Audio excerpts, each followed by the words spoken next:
G3 Bourse, donc, où l'on va s'interroger aux perspectives des marchés pour le second semestre 2024. Alors, petit changement de plateau pour de sombres histoires d'agenda. Il est en tout cas toujours fidèle avec nous, c'est Frédéric Leroux, responsable de l'équipe Cross Asset Management de Carmignac Gestion. Avec nous également pour le Crédit Mutuel Asset Management, il est stratégiste donc du Crédit Mutuel Asset Management, c'est François Rimeux qui est avec nous aujourd'hui en lieu et place de Jean-Louis Dehaye. Et du côté OFI Invest AM, c'est le co-directeur de la gestion collective Geoffroy Lenoir qui est avec nous. On va, si vous le voulez bien, messieurs, commencer par un petit exercice de présentation, puisque pour vous, c'est une première dans ce G3 Bourse. François, vous me dites quelques mots de votre parcours ? Bon, j'ai géré des portefeuilles pendant une vingtaine d'années, obligataires, multi-assets, total return. Et puis de plus en plus, je suis allé vers la stratégie. Donc je me retrouve à ce poste de stratégiste-là qui me va très bien. Geoffroy ?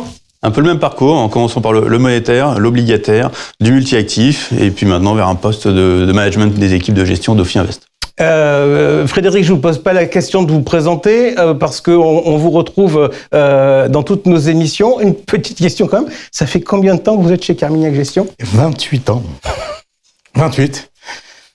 Et avec un rôle non négligeable dans une année qui avait été importante chez Carmignac, c'était 2008 ? Ah, c'était à l'époque de la gestion active triomphante, on a triomphé. Voilà.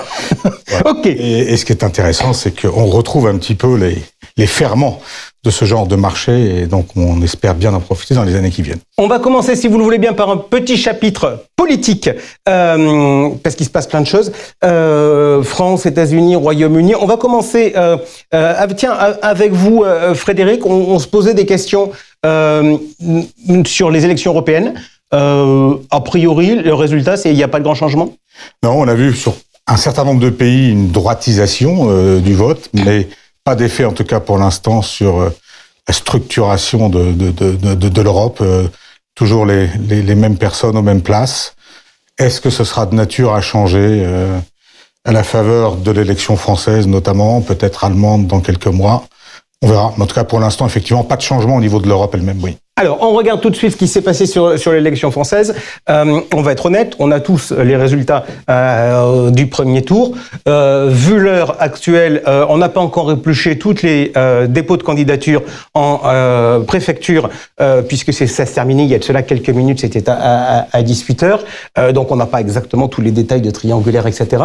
François Rimeux, quelle est votre lecture de ces élections et quel est pour vous le risque majeur d'un point de vue électoral pour les marchés ?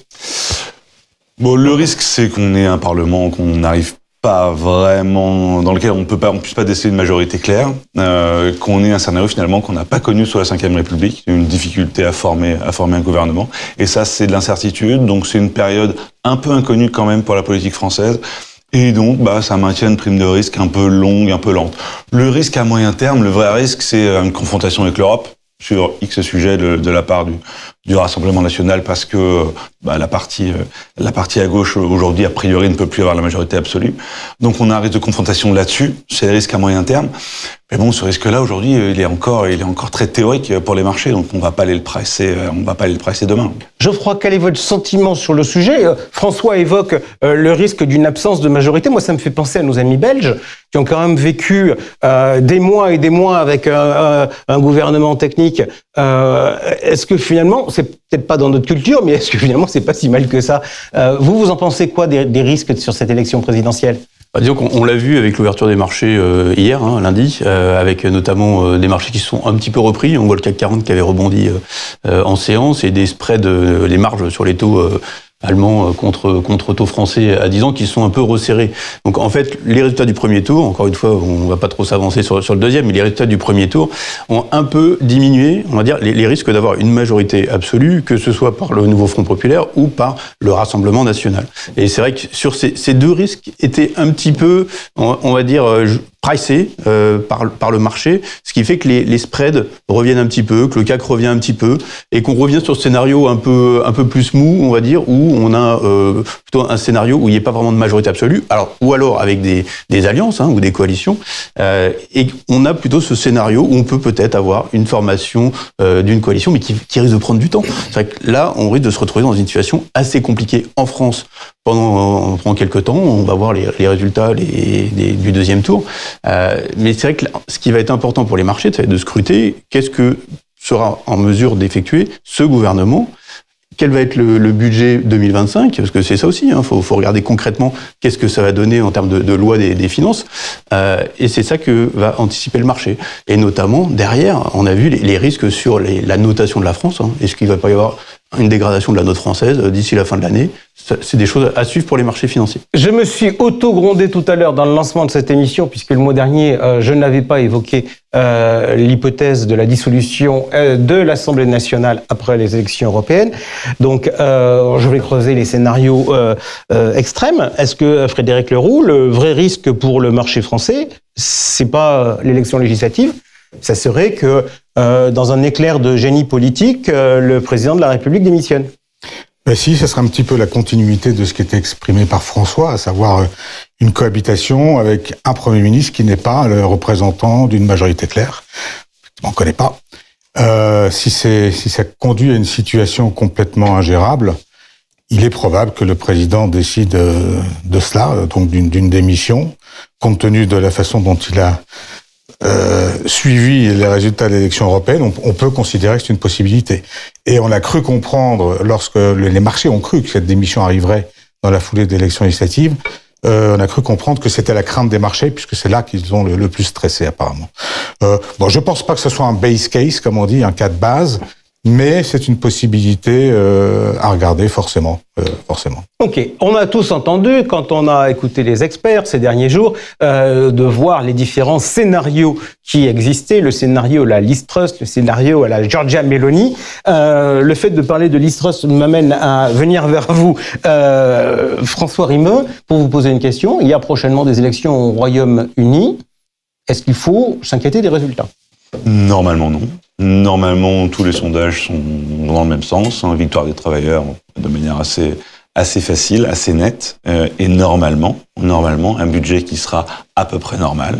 Donc pas trop dépensier. Et on voit bien que le syndrome de Liz Truss est encore très présent dans le monde politique anglais. Donc normalement, pas vraiment d'impact. Et donc pas d'impact non plus sur la BOE et sur le marché des taux courts anglais. Geoffroy Lenoir, je viens maintenant vers vous et on va traverser, si vous le voulez bien, de l'Atlantique pour parler de l'élection américaine. L'autre jour, quand on a échangé pour préparer cette émission, vous m'avez dit je vais regarder avec intérêt le premier débat entre Donald Trump et Joe Biden. Vous n'avez pas été déçu? Non, ce qu'on disait l'autre fois, c'est vrai que c'était un débat assez attendu, puisque c'est vrai que le premier à la course à la présidence avec l'élection qui aura lieu au mois de novembre, et c'est vrai qu'on pouvait avoir quelques inquiétudes sur la qualité du débat et sur le fait que Joe Biden soit vraiment, on va dire, en position de vraiment être crédible vis-à-vis d'un Donald Trump qui est toujours très aguerri, on va dire, sur ce type d'exercice. Et on l'a constaté, et c'est vrai que Joe Biden a pas forcément réussi le test. On a vu que depuis ce débat, les intentions de vote dans les sondages ont beaucoup évolué en faveur de Donald Trump, à tel point que certaines personnes imaginent que Joe Biden pourrait laisser sa place à quelqu'un d'autre, à un autre candidat. Ça vous paraît crédible? Ça vous paraît de nature à inquiéter ou à rassurer les marchés? Disons, pour ce qui est plutôt intéressant, c'est que et Donald Trump et Joe Biden sont bien connus des marchés, ils ont tous les deux exercé la présidence. Donc, en fait, il n'y a pas tellement de zone vraiment d'inconnu total. On sait ce que donnerait un Donald Trump à la présidence, même s'il changera, il fera pas la même chose que ce qu'il a fait. Et Joe Biden, c'est vrai que l'inquiétude aujourd'hui, c'est vrai est-ce qu'il est en capacité d'avoir un nouveau mandat de 4 ans. Donc, voilà, mais il serait dans une continuité. Donc non, ça inquiète pas plus que ça les marchés. Ce qui est sûr, c'est que Donald Trump qui revient en force, on va dire, dans les sondages, ça remet plus de poids sur un scénario un peu plus protectionniste côté américain, et ça rebat un petit peu les cartes au niveau des 3 grosses zones géographiques mondiales. François Rimeux, votre sentiment sur l'élection américaine, qu'est-ce qui vaut mieux pour les marchés ? Je pense que, en fait, ça change pas grand-chose, dans le sens où les marchés se mettent à pricer Trump de manière de plus en plus probable. et que Biden se maintienne pour perdre ou soit remplacé par quelqu'un, soit d'inconnu, soit comme Kamala Harris, dont finalement personne ne veut dans le Parti démocrate, bah ça fait la même chose, Trump gagnera à la fin. Donc in fine, la question qui compte, c'est quelle probabilité on met sur l'élection de Trump, et aujourd'hui, elle semble quand même assez élevée. Il est en tête partout, les swing states, etc. Et l'impact que ça a derrière sur les parties longues de courbe, les primes de terme, où est-ce qu'on met les primes d'inflation à long terme, etc. C'est ça qui va compter. Alors, on va y revenir. Frédéric, moi, je voudrais vous entendre sur le sujet un peu des politiques et des populations. Là, on entend dire la réponse sur les marchés, c'est peu ou prou, ça, à la marge. Geoffroy nous dit il y aura plus de protectionnisme d'un côté. François nous dit il y aura quelques mouvements, mais c'est pas flagrant. Est-ce que finalement, il n'y a pas quelque part une sorte de similitude dans la relation entre les politiques et les populations? Et je vais prendre une approche historique. Le dernier cycle d'inflation qu'on a connu, c'était à la fin des années 70. Et de ce cycle-là, on en est sorti par Reagan et Thatcher. Est-ce que Reagan et Thatcher peuvent exister aujourd'hui ? Non. Alors, non, parce que en fait, Reagan et Thatcher sont arrivés après 10-15 ans d'inflation. Et les peuples cherchaient de l'efficacité économique pour sortir de ça. Aujourd'hui, admettons qu'on ait une période d'inflation qui ressemble à cette période-là, des années 70. On en est qu'au tout début, et je vois pas beaucoup de peuples qui demandent que les autorités les maltraitent. Je pense qu'au contraire, on est plus dans la demande d'empathie, d'inclusion, d'éthique, que de recherche d'efficacité pure.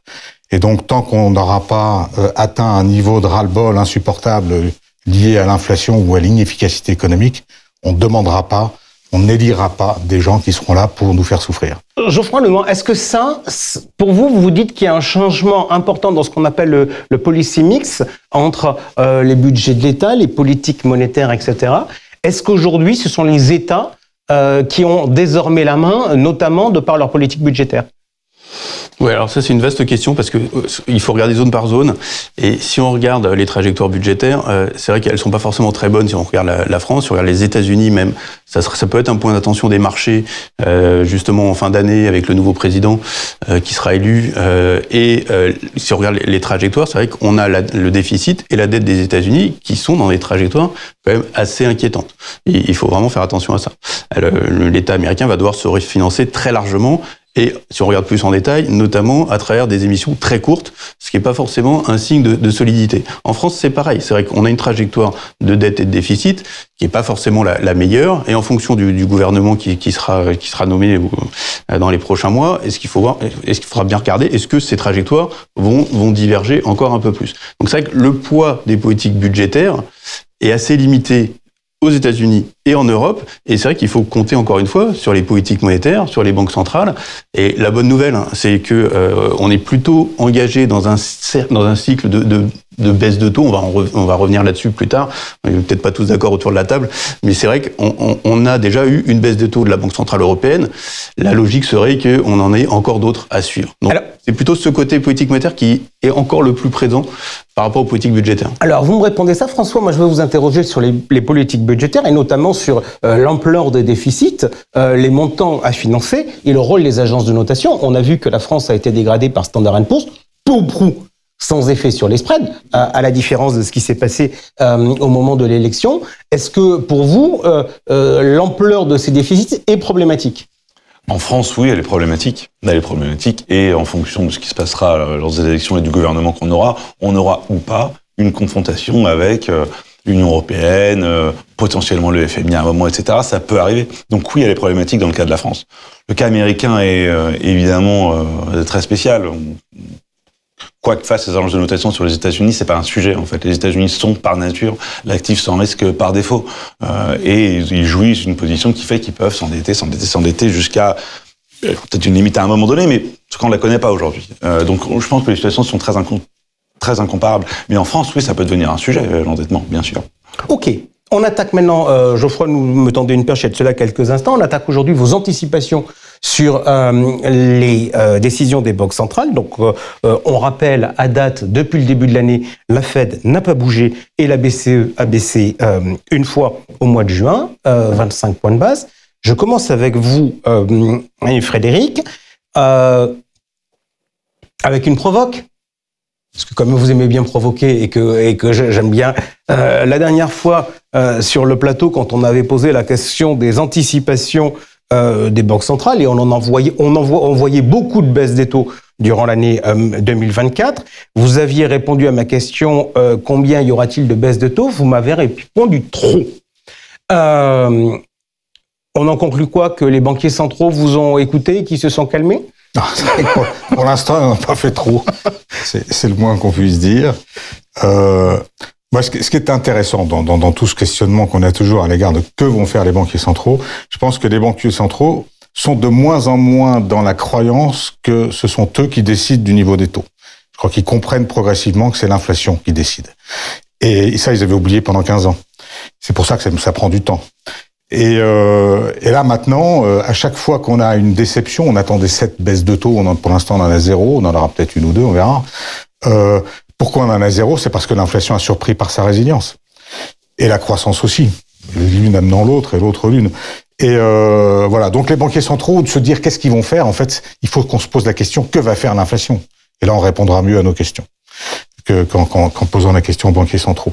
Donc je pense que dès l'instant où on est quand même toujours engagé dans cette décroissance de l'inflation post-premier pic d'inflation, octobre 22, on aura un peu de baisse de taux. J'aime bien l'idée des 2 baisses de taux supplémentaires en Europe, ce qui ferait 3. Et j'aime bien l'idée de 1 ou 2 au moins d'ici la fin de l'année pour les États-Unis. Ok, voilà. Donc 3. Parce qu'on a des inflations. Et que donc, avec un ralentissement qui devient un petit peu plus palpable. Donc ça va rassurer les banquiers centraux. François Rimeux, votre sentiment, et est-ce que la Fed la BCE, peut être Fed dépendante beaucoup? Elle l'est un peu par nature quand même si elle dit l'inverse. Elle veut bien désynchroniser un peu sa politique monétaire, elle l'a fait en juin. Mais est-ce qu'elle sera encore capable de le faire en septembre si la Fed ne bouge pas? C'est pas certain. Je pense qu'à un moment donné, ça va la gêner. Surtout sachant qu'on est plutôt en phase, ou on était en tout cas avant les élections françaises, dans une phase un peu de reprise économique au sein de la zone euro, donc ça lui laissait du temps. Donc si la Fed ne bouge pas en septembre, je pense que la BCE sera un peu gênée et aura peut-être le luxe d'être un peu patiente. Ok. Combien vous anticipez de baisse de taux d'ici la fin de l'année sur la Fed et sur la BCE? Je pense que ça va dépendre de la Fed surtout, et ça va dépendre des 2 prochains prix d'inflation. Si on écoute un peu en filigrane ce qu'ils racontent, ils ont besoin d'être rassurés sur le chemin de l'inflation. Ça veut dire quoi? C'est a priori 3 chiffres d'inflation qui soient compatibles avec leur cible. On en a eu 1, le dernier chiffre est très bon. On a 2 rapports qui arrivent. Si on a 2 bons rapports en ligne, oui, on peut avoir une baisse en septembre de la Fed. Si on a une mauvaise surprise sur l'inflation et un marché de l'emploi qui tient, la Fed, elle va encore gentiment repousser comme elle l'a fait X fois. Et tant que l'économie tient, elle a raison. Geoffroy Lemoire, vos anticipations et question subsidiaire. On a vécu une certaine époque où les banquiers centraux étaient super vigilants à ce qu'on ait une forward guidance, c'est-à-dire qu'on sache ce qui allait se passer dans les mois qui viennent pour qu'il n'y ait pas de surprise sur les marchés. Est-ce que ça, on peut considérer que c'est en tout cas ponctuellement totalement oublié? Alors déjà, par rapport aux anticipations de baisse de taux, je rejoins ce qui a été dit, et notamment par François sur le rythme de la Fed. Si on regarde ce qui est anticipé dans le marché, c'est à peu près ça. On a 1 ou 2 baisses anticipées en 2024 pour la Banque Centrale Européenne et à peu près 2 baisses pour la Réserve Fédérale Américaine aujourd'hui. C'est vrai que la forward guidance, c'est vrai qu'on oublie un petit peu. C'est vrai qu'aujourd'hui, les banquiers centraux l'ont dit, ils sont data dependent. C'est-à-dire qu'ils vont regarder l'inflation au mois le mois et essayer de tirer le trait à un horizon assez court, en fait. Donc on n'a pas une vue très précise sur les niveaux d'inflation à 12-24 mois. Et il faut être très vigilant par rapport à ça. C'est vrai que les banquiers centraux vont ajuster le tir. Maintenant, notre vue chez Ofi-Invest, c'est 1 à 2 baisses de taux d'ici la fin de l'année pour les 2 banques centrales. Question technique, parce que on n'a pas de forward guidance, donc on essaie d'en trouver, on essaie de trouver de se rattacher à des choses. L'un des réflexes que l'on a, c'est de regarder les dots, c'est-à-dire après les réunions de la Fed, pour voir comment ça évolue, ces points qui nous donnent les indications de manière anonyme des différents membres, votants ou non votants d'ailleurs. C'est un bon outil à regarder ou c'est un truc pour amuser les journalistes? Alors c'est un peu pour amuser. Et la Fed a communiqué X fois en disant... Parce qu'il y a un moment où le marché se collait quasiment aux dots. Et puis la Fed a expliqué, mais arrêtez de vous coller aux dots, ça sert à rien, c'est qu'une collection de votes indépendants, ça ne veut pas dire que c'est ce que va faire la Fed, etc. Donc ils ont mis un peu quand même en demeure de pas trop leur donner de poids. Cela étant, c'est pas inintéressant quand même dans la dynamique. Et la dynamique la plus intéressante, à mon sens, aujourd'hui, c'est la dynamique et la hausse sur les doses de long terme. Donc on voit bien que c'est un gros débat. C'est quoi la croissance potentielle de long terme? Est-ce qu'on est en phase de revoir en hausse le R-star, etc. Et donc tous ces débats-là, ça tourne aussi autour justement de ce risque qu'on met sur les parties longues de courbe, sur la prime inflationniste de long terme qui aujourd'hui est très faible dans le marché. Donc c'est pas inintéressant quand même à regarder dans ce que ça implique derrière comme problématique pour la Fed à un moment. Geoffroy Lenoir, je me tourne vers vous. Est-ce que la crise inflationniste est derrière nous? Alors le pic d'inflation qu'on a connu à 10%, pour nous, oui. On est sur une trajectoire de désinflation qui est quand même assez solide. On voit qu'on a fait un beau parcours, notamment avec la remontée des taux directeurs côté États-Unis et côté Europe. Et on revient sur des niveaux d'inflation qui sont plus soutenables. Donc si on regarde, il reste un bout de chemin à faire, surtout aux États-Unis. On voit que les derniers kilomètres sont les plus durs, mais qu'on est toujours sur cette tendance désinflationniste. On garde cette vue de désinflation qui devrait perdurer pour plusieurs raisons. C'est vrai que déjà, on voit il reste encore quelques facteurs spécifiques, un peu idiosyncratiques comme on dit, sur les données d'inflation qu'on vient d'avoir au cours des derniers mois, notamment des effets de base sur les prix de l'assurance, sur les réparations auto, et ça devrait gentiment, on va dire, faire baisser l'inflation dans les prochains mois. Puis on voit que les tensions sur le marché du travail ont baissé et que notamment aussi toute la structure de coûts sur les entreprises, finalement, est pas forcément si importante que ça. Donc on a des facteurs qui nous laissent penser que l'inflation aux États-Unis doit gentiment revenir vers la cible des 2, alors elle restera peut-être au-dessus, vers les 2,5, 3, mais on n'est pas dans un scénario où finalement il y aura un dérapage côté États-Unis. Et côté Europe, pour nous, on est déjà revenu quasiment à la cible des 2%. Frédéric Leroux, je me tourne vers vous, parce que je vous ai régulièrement en plateau, donc je connais vos théories, et je voudrais essayer de démêler deux phrases que vous m'avez dit tout à l'heure. Vous m'avez dit, je pense qu'il va y avoir des baisses de taux. Vous m'avez dit, les banques centrales sont désormais dépendantes que de l'inflation. Je pense que l'on est dans un environnement de désinflation, donc les banques centrales vont baisser leurs taux, plus ou moins d'ici la fin de l'année. Mais vous m'aviez dit également le premier pic d'inflation. Où est-ce que vous en êtes sur votre théorie d'une inflation durable? Alors donc on termine ce premier pic par une partie descendante qui cherche son bas et que dans les trimestres qui viennent, on reverra une deuxième jambe voir le jour. Alors sur la compréhension d'une inflation durable, donc au-delà de la conjoncture qu'on a pu connaître jusqu'en 2022, je pense que c'est la prise en compte de grandes tendances structurelles qui permet de comprendre pourquoi on peut avoir une inflation durable, cyclique, pendant encore, on va dire, une bonne décennie. Au-delà de la pure analyse macroéconomique, conjoncturelle, business cycle, ce qui est important, c'est la démographie, qui est de moins en moins épargnante, donc qui permet de moins en moins d'investissement, toutes choses égales par ailleurs, donc moins de productivité. C'est la géopolitique qui se tend, et on a toujours historiquement un lien entre une géopolitique tendue et des tendances inflationnistes. C'est le pool de main-d'œuvre vraiment peu cher des pays émergents qui est un peu moins disponible qu'il a pu l'être à une certaine époque. C'est la transition énergétique qui occasionne un coût considérable pour l'énergie et donc rapproche la période actuelle de celle des années 70 où le pétrole était l'un des facteurs majeurs de cette inflation. C'est tout ça qui est à prendre en compte. Et puis la sociologie. On ne veut pas souffrir, je l'ai dit tout à l'heure, donc on va avoir des politiques ou des policy mix monétaires, budgétaires, qui seront plutôt en soutien de l'activité, donc inflationniste. L'élection américaine qui arrive, avec vraisemblablement Trump gagnant, c'est beaucoup d'inflation par moins d'immigration, donc des salaires plus élevés, des tarifs douaniers massifs qui vont augmenter les prix d'un certain nombre de productions, et c'est la volonté forte et de plus en plus claire de refaire une supply side économie, un peu à la façon de Reagan, il y a un certain nombre d'années, qui sera extrêmement inflationniste. On va pas s'échapper de cette inflation. Il y a à la fois les tendances structurelles qui sont maintenant vers l'inflation et les aspirations populaires qui y vont. Comment vous réagissez? François, vous? Moi, j'aime bien cette théorie. Quand on analyse les choses de manière empirique et quand on regarde les cycles du passé sur l'inflation, c'est difficile d'avoir des données très longues. On a des papiers de recherche qui existent sur l'économie britannique où des études ont été faites sur les 5 derniers siècles. On arrive à retrouver des indices de prix à différentes périodes. Et on se rend compte que le phénomène de vague inflationniste est un phénomène hyper classique et qui s'explique pour des raisons comportementales, pour des raisons d'effet de base, pour des raisons géopolitiques, etc. Il y a plein de choses derrière qu'on peut mettre, mais ce phénomène de vague se répète dans le temps. Donc moi, je suis sensible à ça.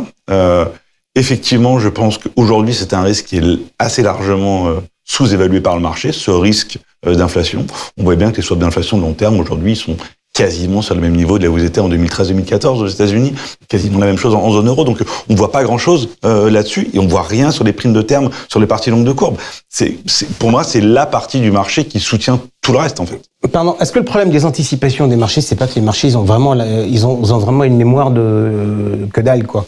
Ils se rappellent la veille et encore, c'est pas sûr. Sur l'inflation, c'est un peu construit structurellement comme ça. La cible de long terme des banques centrales est à 2%, donc le marché va aller coller des taux d'inflation autour de 2%, parce que les banques centrales sont encore vues aujourd'hui comme crédibles pour atteindre leur cible à long terme. Donc c'est comme ça qu'on réfléchit. Maintenant, je suis sensible à tout ce qui a été dit tout à l'heure par Frédéric, donc le risque d'inflation existe réellement. La deuxième monde, il existe. Et aujourd'hui, il semble être très peu probabilisé par le marché, en fait, là-dessus. Les banques centrales sont toujours vues comme très crédibles, mais est-ce que ça mérite pas quand même une petite prime Geoffroy Lenard. Après, la question, c'est est-ce que on est dans un nouveau régime, on va dire, où l'inflation reste structurellement au-dessus de la cible des 2%, ou est-ce qu'on va avoir un deuxième pic? Et c'est vrai que ce deuxième pic, aujourd'hui, il paraît difficile à voir si on n'a pas un choc vraiment conjoncturel, comme on a pu connaître au cours des dernières années, avec le Covid, avec la guerre en Ukraine. On peut avoir d'autres chocs, on ne peut pas les deviner, mais aujourd'hui, si on regarde avec les données qu'on a aujourd'hui, c'est vrai qu'on peut avoir une inflation qui reste structurellement un petit peu au-dessus des 2%. Question, justement, Frédéric, je voudrais qu'on parle des bénéfices des entreprises, parce que quand on regarde qu'est-ce qui fait le prix, notamment sur les marchés actions, c'est le niveau des taux d'intérêt, mais c'est aussi la performance économique des entreprises. Comment la juger parce que finalement, on s'était dit, l'inflation, c'est pas bon pour les entreprises, et on n'a pas l'impression d'avoir une très forte dégradation des marges, bien au contraire. Oui, non, c'est vrai. Moi, je suis pas là pour l'expliquer, je sais pas. C'est pas franchement ma partie, mais c'est clair que tout le monde a été surpris en bien par les marges des entreprises. On a tous cru que l'inflation allait un petit peu inverser le miracle des 15 années passées où la désinflation, notamment menée par des augmentations salariales très faibles, avait expliqué, au moins a posteriori, la hausse des marges des entreprises. On pensait que l'inflation allait casser cette dynamique. Ça n'a pas été le cas, en tout cas pas pour l'instant. Ce qui justifie d'ailleurs toujours l'optimisme des marchés, et on en reparlera peut-être après, ou peut-être dès maintenant, le fait que ces marchés sont quand même de plus en plus étroits dans leur hausse, menés, tirés, poussés par quelques valeurs dont le marché continue de penser que la croissance des résultats peut se poursuivre, voire s'amplifier dans les mois qui viennent. Ok. Est-ce qu'il faut s'inquiéter, François, de la situation effectivement des techs, notamment des 7 magnifiques qui en ont perdu une en route, qui a arrêté de rouler, ou qui a roulé à sens inverse? Non, on a un phénomène qu'on a déjà connu par le passé, un phénomène de concentration des performances très forte, phénomène de domination de la tech américaine totale sur le marché. Alors, à ce point-là, je pense qu'on l'a rarement vu, mais on a eu des phénomènes de concentration comme ça dans les années 30. On en a vu évidemment au moment de la bulle tech, etc. Donc, c'est un truc qu'on a déjà connu. Est-ce que c'est entre guillemets un signe de bonne santé du marché? La réponse est historiquement plutôt non. Il y a bien un moment en général où ça explose. Est-ce que ça suffit pour dire que le marché va se retourner demain? Non plus. Ce phénomène est-ce qu'on peut appeler ça une bulle? J'appellerais pas ça une bulle parce qu'il y a des vrais profits. Nvidia, il y a des profits gigantesques derrière, etc. La question ça change de 2000. On n'est pas dans la même situation, mais il faut quand même se poser la question sur le fait que ces profits exceptionnels qui sont aujourd'hui réels, est-ce qu'ils sont projetables comme ça ad vitam aeternam avec des marges aussi élevées et une croissance aussi forte? On peut être songeur, hein. Okay, mais c'est très difficile de lutter contre ça et de se remettre en face. Là, on voit un risque. Je voudrais qu'on essaie justement, avant qu'on passe aux positions d'allocation d'actifs, de regarder les risques qu'on n'a pas évoqués. Geoffroy, je me tourne vers vous. Il y a un risque aujourd'hui qui vous semble être un risque à regarder de près, vous me diriez quoi? C'est vrai qu'il y en a plusieurs. C'est les risques géopolitiques. C'est vrai qu'on en parle plus forcément beaucoup ces derniers temps. On se concentre sur la politique pure, on va dire, que ce soit aux États-Unis, en Europe ou au Royaume-Uni. Mais c'est vrai que la politique et la géopolitique, les deux ensemble, c'est vrai que ça peut être source de risque d'ici la fin de l'année. Donc il faut vraiment avoir un œil dessus. Et notamment, on en parlait tout à l'heure, c'est vrai qu'une démission de Macron, alors c'est pas notre scénario, pourrait rebattre les cartes même à l'échelle européenne.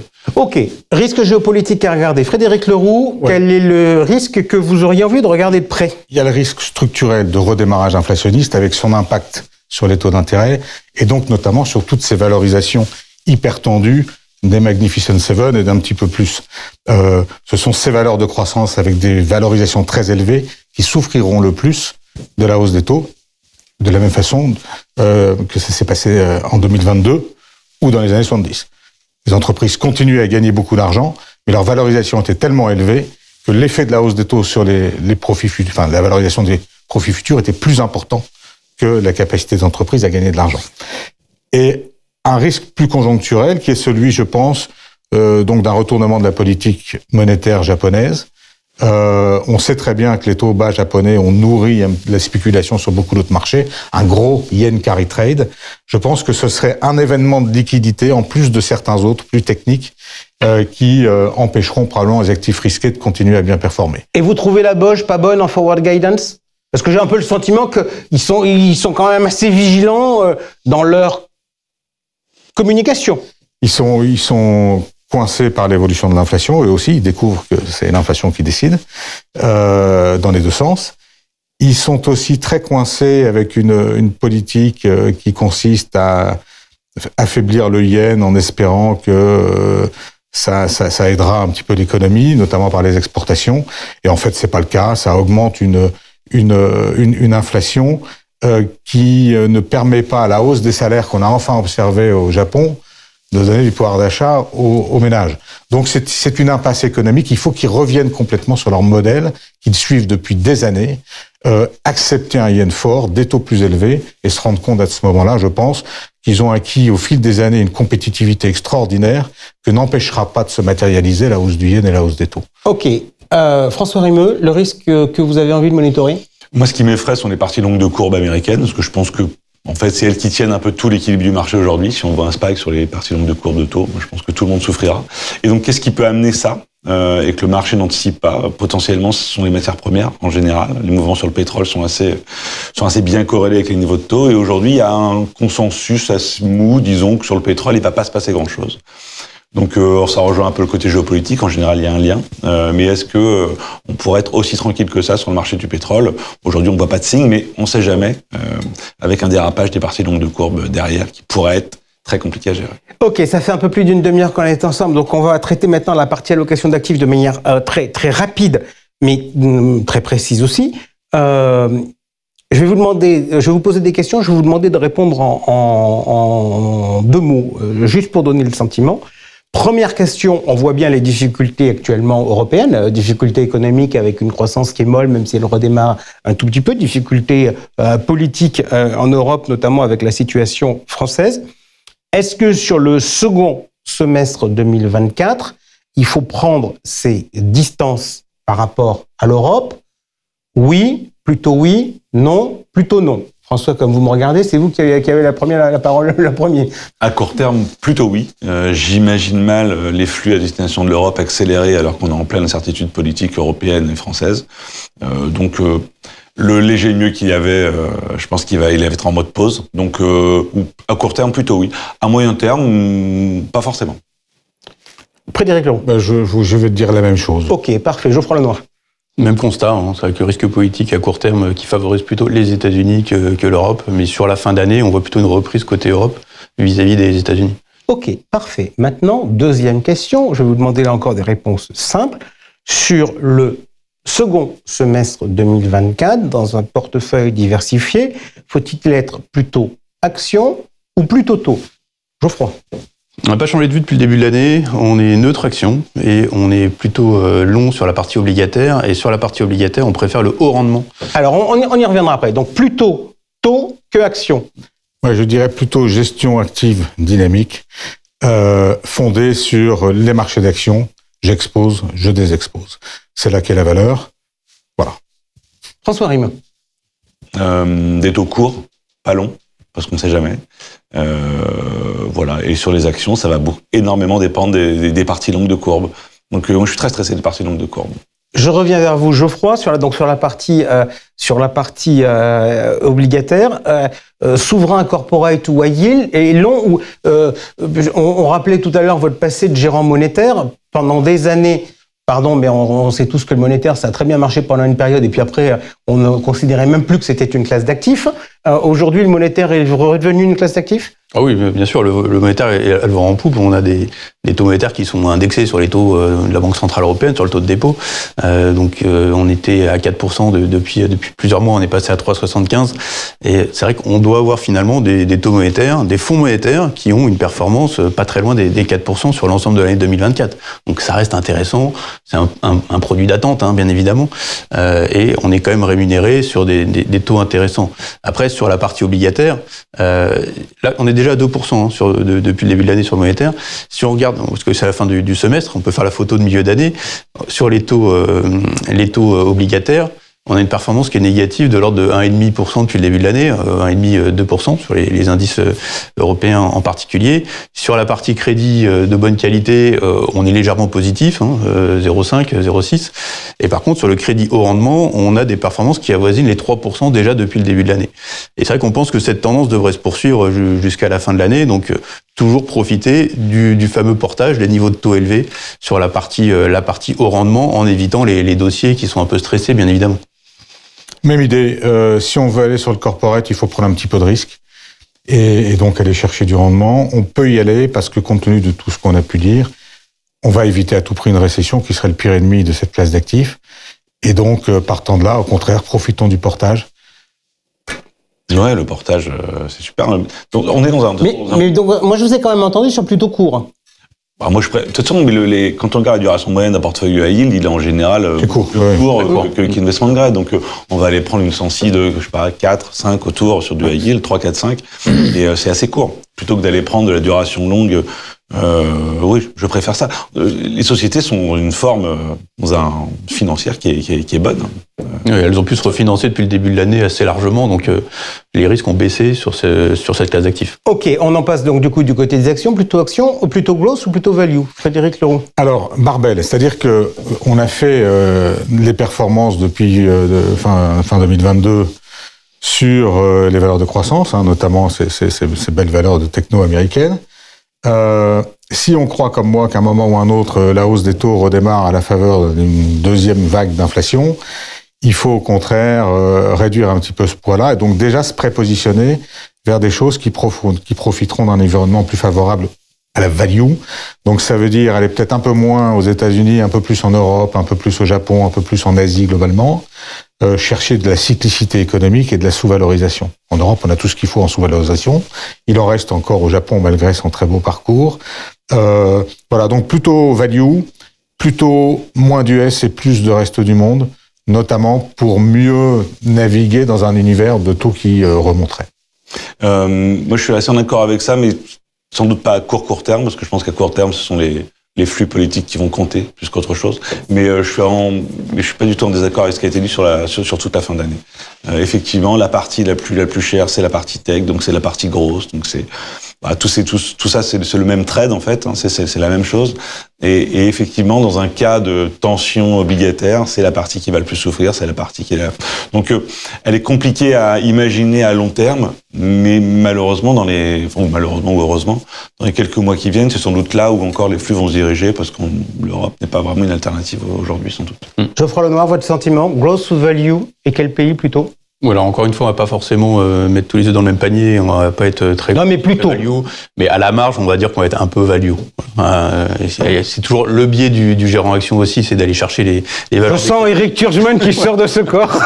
Donc, un petit peu de value. C'est vrai que quand on voit les niveaux des banques en Europe, c'est vrai qu'on a l'impression qu'il y a quand même un petit peu de potentiel. Une fois qu'on aura un petit peu passé le risque politique, il pourra y avoir quelques affaires, on va dire, à faire ce côté Europe. Pas forcément tout de suite, mais donc il faut suivre ça côté Europe. Merci beaucoup à tous les trois d'avoir été avec nous. Je vous rappelle donc, on se retrouve exceptionnellement demain matin à 10h pour une émission spéciale. Et autour de la table, il n'y aura pas des professionnels de l'asset management, des conseillers en gestion de patrimoine, des économistes, mais il y aura des journalistes et on essaiera de refaire le monde lors d'une édition spéciale avec mes camarades Cédric Decoeur de Radio Patrimoine, Aurélie Fardeau, journaliste indépendante, et Jérémy Gatignol de CityWire France. Salut, bonne soirée, à demain.